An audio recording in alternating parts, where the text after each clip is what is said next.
اللہ اللہ تعالیٰ کا ارشاد نوافل والے کے حق میں۔ حق تعالیٰ شانہ ارشاد فرماتے ہیں، جو شخص میرے کسی ولی سے دشمنی کرتا ہے میری طرف سے اس کو لڑائی کا اعلان ہے، اور کوئی شخص میرا قرب اس چیز کی بنسبت زیادہ حاصل نہیں کر سکتا جو میں نے اس پر فرض کی ہے، یعنی سب سے زیادہ قرب اور نزدیکی مجھ سے فرائض کے ادا کرنے سے حاصل ہوتی ہے، اور نوافل کی وجہ سے بندہ مجھ سے قریب ہوتا رہتا ہے یہاں تک کہ میں اس کو اپنا محبوب بنا لیتا ہوں، تو پھر میں اس کا کان بن جاتا ہوں جس سے سنے، اور اس کی آنکھ بن جاتا ہوں جس سے وہ دیکھے، اور اس کا ہاتھ بن جاتا ہوں جس سے وہ کسی چیز کو پکڑے، اور اس کا پاؤں بن جاتا ہوں جس سے وہ چلے۔ اگر وہ مجھ سے کچھ مانگتا ہے تو میں اس کو عطا کرتا ہوں، اور کسی چیز سے پناہ چاہتا ہے تو میں پناہ دیتا ہوں۔ حضرت ابو بکر صدیق، حضرت ابن زبیر، حضرت علی رضی اللہ تعالیٰ عنہ وغیرہ کی نمازوں کے حالات۔ مجاہد رحمت اللہ علیہ حضرت ابو بکر صدیق اور حضرت عبداللہ بن زبیر رضی اللہ تعالیٰ عنہم کا حال نقل کرتے ہیں کہ جب وہ نماز میں کھڑے ہوتے تھے تو ایسا معلوم ہوتا تھا کہ ایک لکڑی گڑی ہوئی ہے، یعنی بالکل حرکت نہیں ہوتی تھی۔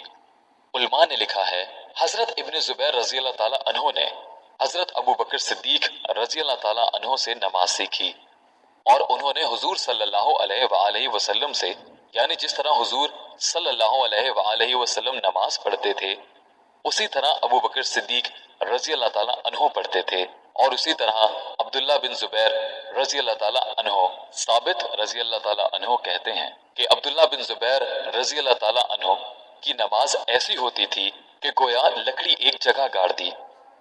ایک شخص کہتے ہیں کہ ابن زبیر رضی اللہ تعالیٰ عنہ جب سجدہ کرتے تھے تو اس قدر لمبا اور بے حرکت ہوتا تھا کہ چڑیاں آ کر کمر پر بیٹھ جاتی۔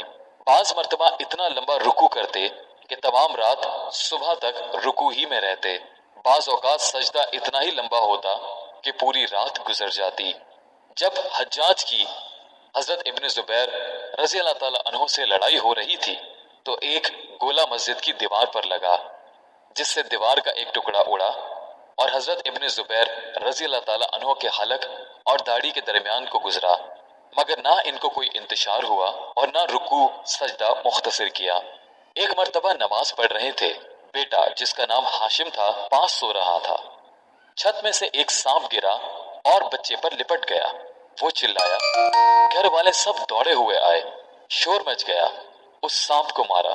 ابن زبیر رضی اللہ تعالیٰ عنہ اسی اطمینان سے نماز پڑھتے رہے۔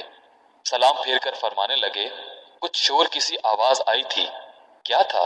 بیوی نے کہا، اللہ تم پر رحم کرے، بچے کی تو جان بھی گئی تھی، تمہیں پتہ ہی نہ چلا؟ فرمانے لگے، تیرا ناس ہو، اگر نماز میں دوسری طرف توجہ کرتا تو نماز کہاں باقی رہتی۔ حضرت عمر رضی اللہ تعالیٰ عنہ کے اخیر زمانے میں جب ان کے خنجر مارا گیا جس کی وجہ سے ان کا انتقال ہوا تو ہر وقت خون بہتا تھا اور اکثر غفلت بھی ہو جاتی تھی، لیکن اس حالت میں بھی جب نماز کے لیے متنبہ کیے جاتے تو اسی حالت میں نماز ادا فرماتے اور ارشاد فرماتے کہ اسلام میں اس کا کوئی حصہ نہیں جو نماز چھوڑ دے۔ حضرت عثمان رضی اللہ تعالیٰ عنہ رات جاگتے اور ایک رکعت میں پورا قرآن شریف ختم کر لیتے۔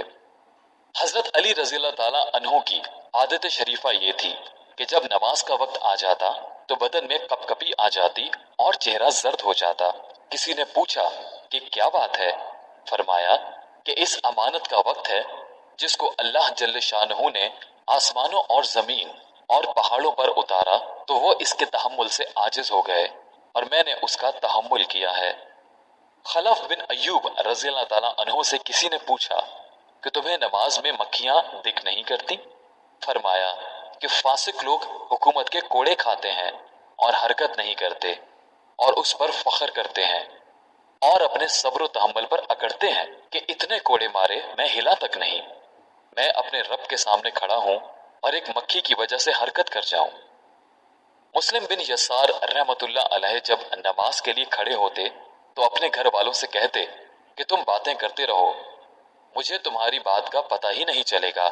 ایک مرتبہ بصرہ کی جامع مسجد میں نماز پڑھ رہے تھے کہ مسجد کا ایک حصہ گرا لوگ اس کی وجہ سے دوڑے، وہاں جمع ہوئے، شور و شغب ہوا، مگر ان کو پتہ ہی نہ چلا۔ حاتم اسم رحمت اللہ علیہ سے کسی نے ان کی نماز کی کیفیت پوچھی تو کہنے لگے کہ جب نماز کا وقت آتا ہے تو وضو کے بعد اس جگہ پہنچ کر جہاں نماز پڑھوں گا تھوڑی دیر بیٹھتا ہوں کہ بدن کے تمام حصوں میں سکون پیدا ہو جائے، پھر نماز کے لیے کھڑا ہوتا ہوں۔ اس طرح کہ بیت اللہ کو اپنی نگاہ کے سامنے سمجھتا ہوں اور پل صراط کو پاؤں کے نیچے، جنت کو دائیں طرف اور جہنم کو بائیں طرف، اور موت کے فرشتے کو اپنے پیچھے کھڑا ہوا خیال کرتا ہوں اور سمجھتا ہوں کہ یہ آخری نماز ہے۔ اس کے بعد پورے خشوع خضوع سے نماز پڑھتا ہوں اور اس کے بعد امید اور ڈر کے درمیان رہتا ہوں کہ نامعلوم قبول ہوئی یا نہیں۔